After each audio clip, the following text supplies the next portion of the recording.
Welcome back. It's now time for the Financial Week.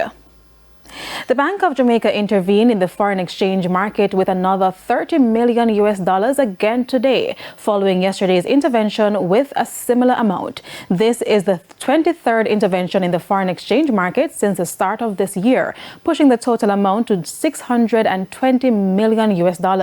The central bank's intervention comes despite the IMF saying it has been intervening in the market too frequently.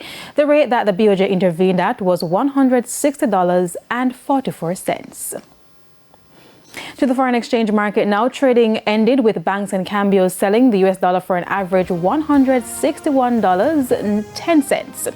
The Canadian dollar is being sold for $116.42.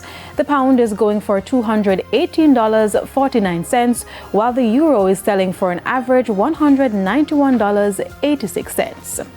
To the stock market now, the JSE's main index climbed by 881 points, while the junior market index dipped by 8 points.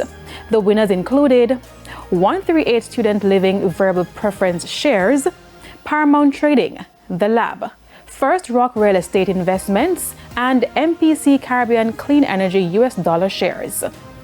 The losers were led by Cargo Handlers, Berger, Mayberry Group, Indies Pharma Jamaica, and Kingston Properties. And that's the Financial Week. News from overseas and our Bite of the Week right after the break.